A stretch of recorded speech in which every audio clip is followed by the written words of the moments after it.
अप्रैल का महीना शुरू हो चुका है और इस अप्रैल महीने के पहले 2 दिन 1 अप्रैल और 2 अप्रैल ये कुंभ राशि के लोगों के लिए कैसे होने वाले हैं, चलिए जानते हैं। तो सबसे पहले हम क्या करेंगे, इन 2 दिनों की तिथि, नक्षत्र और योग के बारे में जानेंगे। अब देखिए, 1 अप्रैल का दिन बड़ा ही सुंदर दिन है, बुधवार का दिन है और ये पूर्णिमा तिथि है। अब ये जो पूर्णिमा तिथि है ना, ये बड़ी महत्वपूर्ण पूर्णिमा तिथि मानी गई है, क्योंकि इस चैत्र पूर्णिमा का खास महत्व है। इस दिन भगवान हनुमान का जन्म हुआ था, उनके जन्मोत्सव को मनाया जाता है। हनुमान जयंती भी इस दिन मनाई जाती है, तो बड़ा उत्तम दिन है। बाकी अगर हम चंद्रमा की बात करें तो चंद्रमा कन्या राशि में रहेंगे, उत्तरा फाल्गुनी नक्षत्र में। योग जो बनेगा, वृद्धि नाम का योग बनेगा, ध्रुव नाम का योग बनेगा, सर्वार्थ सिद्ध योग बनेगा, रवि योग बनेगा। तो बहुत ही उत्तम दिनों में ये जो दिन आया है। अब 2 अप्रैल की अगर बात करें तो 2 अप्रैल का दिन जो है ये गुरुवार का दिन है, शुक्ल पक्ष की ये पूर्णिमा तिथि रहेगी, लेकिन अब ये प्रतिपदा तिथि सुबह से लग जाएगी कृष्ण पक्ष की। अब यहाँ चंद्रमा कन्या राशि में ही है, लेकिन हस्त नक्षत्र में है, जिससे जो योग बनेगा वो ध्रुव नाम का योग बनेगा और साथ में रवि नाम का योग बनेंगे। इसके अलावा इस 2 अप्रैल के दिन मंगल का राशि परिवर्तन भी है। अब ये जो मंगल है ना, इनका ये गोचर काफ़ी महत्वपूर्ण है। इसके ऊपर मैंने ऑलरेडी चैनल पर वीडियो बनाकर अपलोड की हुई है, आप जाकर देख सकते हैं कि मंगल का जो गोचर है वो अगले 40 दिनों तक आपको क्या देने वाला है। तो मंगल का राशि परिवर्तन भी आपको इस दिन देखने को मिलने वाला है।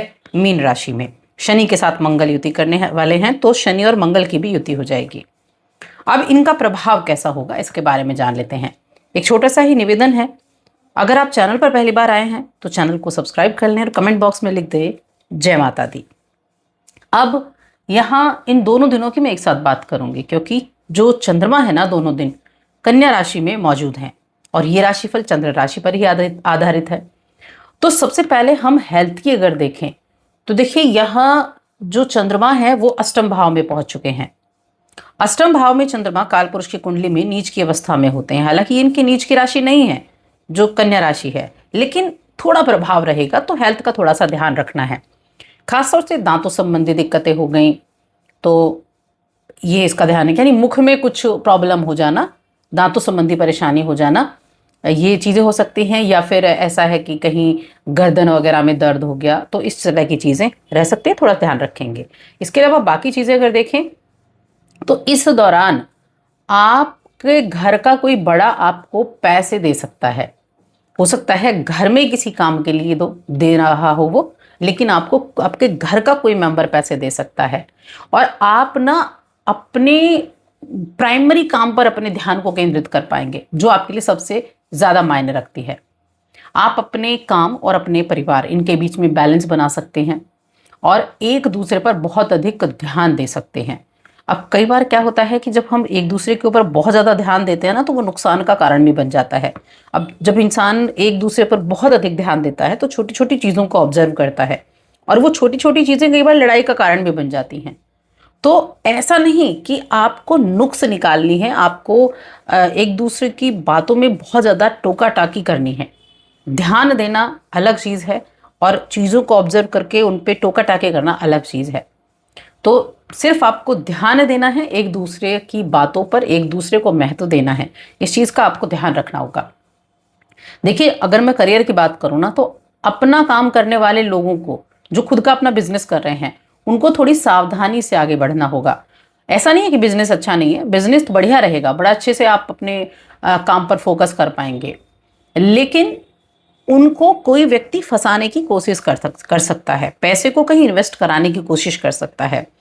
अब देखिए, कई बार है कि भी हम अपना पैसा किसी की वजह से कैसे इन्वेस्ट कर सकते हैं, लेकिन कई बार हमारा माइंड ना उसी तरीके से डाइवर्ट हो जाता है कि हम बहुत अधिक नहीं सोच विचार कर पाते हैं।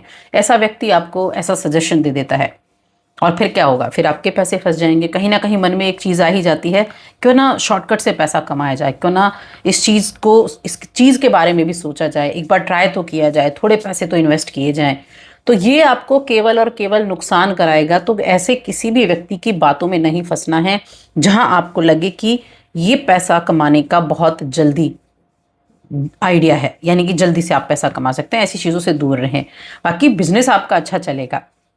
जो लोग इंसेंटिव बेस कार्यक्रमों से जुड़े हुए हैं उन्हें लाभ होगा, उनको मैनेजमेंट अच्छा पैसा देगी, उनके लिए ये समय बहुत अनुकूल बने हुए हैं दोनों ही दिनों में, क्योंकि ये समय पैसे के मामले में अच्छा है।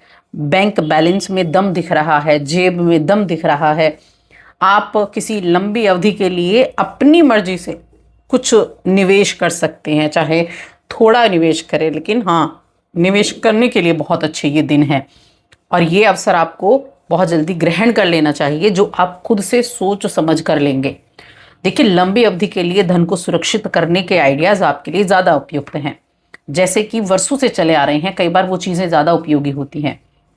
और आपके भाग्य में किन्हीं स्रोतों से जमीन प्राप्त करने का भी योग है। तो सभी अवसरों को परख लें और चालाकी से आगे आपको बढ़ना है। अब देखिए, 1 अप्रैल का दिन बड़ा उत्तम है, जो कि मैंने बताया, हनुमान जयंती, चैत्र पूर्णिमा है, हनुमान भगवान हनुमान का जन्म इसी पूर्णिमा को बताया जाता है। तो हनुमान जी की आराधना इस 1 अप्रैल यानी कि महीने के पहले दिन ही आप करें। आप 1 अप्रैल और 2 अप्रैल, यहाँ देखिए 1 अप्रैल से शुरू है पूर्णिमा तिथि और 2 अप्रैल तक है, लेकिन जो पूर्णिमा तिथि है ना, वो 2 अप्रैल को मनाई जाएगी, यानी 1 अप्रैल को नहीं है, 2 अप्रैल को है ये हनुमान जयंती का अवसर। तो आप करेंगे क्या इस दिन? सुबह स्नान आदि करने के बाद में सूर्यदेव को अर्घ्य दें। इसके बाद आप भगवान हनुमान की आराधना करें, हनुमान चालीसा का पाठ भी करें। रात में विधि पूर्वक चंद्रदेव का पूजन करें, उनको अर्घ्य दें। ये बहुत ही उत्तम माना जाता है। और किसी गरीब व्यक्ति को आप कच्चा घड़ा दान करें, ये आप करें इस दिन। और ये जो दोनों दिन का मैंने आपको बता दिया है, क्योंकि दोनों दिन आपके लिए बहुत ही ज़्यादा उत्तम रहने वाले हैं। इसके अलावा अगर बाकी चीज़ों को हम देखें तो धन संपत्ति के मामले में अच्छा, व्यवसाय के मामले में अच्छा है। हाँ, धन थोड़ा सा खर्च होता है, वो ज़रूर दिख रहा है। बच्चे भविष्य की योजनाएं, बच्चों के लिए भविष्य की योजनाएं बनाने पर आप काम करेंगे। और हो सकता है कि आपने कुछ जो अपने बच्चों से एक्सपेक्टेशंस लगा कर रखी हों, वो उतनी ज़्यादा आपके सामने पूरी ना हो पाए, तो ऐसे में थोड़ा सा पेशेंस बना कर रखना है। वैवाहिक सुख के दृष्टिकोण से बड़ा उत्तम है, कुछ अनोखा उपहार आपको मिल सकता है। और प्रेम जीवन के मामले में भी ये दिन बड़ा अच्छा है। आप अपने प्रिय के लिए कुछ अच्छी चीज़ें कर सकते हैं, कुछ ऐसी चीज़ें उनको दे सकते हैं जिनसे वो खुश हों। तो ये जो दिन है ना, दोनों बढ़िया प्रदर्शन करना और ख़ास कामों के लिए बहुत अच्छे दिन हैं। दिन को कैसे अच्छा बनाया जाए, इसके लिए आपको अपने लिए भी समय निकालना सीखना होगा, क्योंकि सब कुछ छोड़ देना कि जो होगा देखा जाएगा। बहुत सारी चीज़ों में ये चीज़ें काम आ जाती है, लेकिन कुछ चीज़ों के लिए कदम हमें ही उठाना पड़ता है। अगर आप रिश्ते अच्छे बनाना चाहते हैं, कदम आपको बढ़ाना पड़ेगा। अगर आप अपने परिवार के वातावरण को, यानी आपके फैमिली के जो एटमॉस्फेयर है उसको अच्छा बनाना चाहते हैं, तो कदम हमें उठाने पड़ेंगे। तब जाकर हम अपने परिवार को एक अच्छा जीवन दे सकते हैं, अच्छी सिक्योरिटी दे सकते हैं। तो कुल मिलाकर थोड़ा सा मन पर ध्यान रखना है, थोड़ा थोड़ा वक्त निकालना है। अपने लिए वक्त निकालें, अपनों के लिए वक्त निकालें, अपनों के लिए समय, आप उनके साथ समय भी बिताएं, तब आपके लिए अच्छे दिन रहेंगे। बाकी मंगल का भी राशि परिवर्तन इस 2 अप्रैल के दिन है, और पूर्णिमा तिथि तो है ही, हनुमान जयंती भी है। तो बड़े अच्छे ये दिन बने हुए हैं, यानी शुरुआत ही आपके लिए अच्छी होने वाली है। और मंगल तो बहुत अच्छे आपको रिजल्ट देने वाले हैं, क्योंकि वो तो जाने वाले हैं शनि के साथ युति करेंगे। थोड़ा सा शनि के साथ अच्छे गुस्सा तो दिला देते हैं, लेकिन बहुत सारी चीज़ों के लिए बढ़िया भी होते हैं। तो बड़े उत्तम होने वाले हैं। दूसरे भाव में बैठकर कई तरह से धन की प्राप्ति कराने वाले हैं। तो बहुत अच्छा ये महीना है, और शुरुआत इस महीने की बहुत अच्छी है। उपाय की भी हमने बात कर ली है।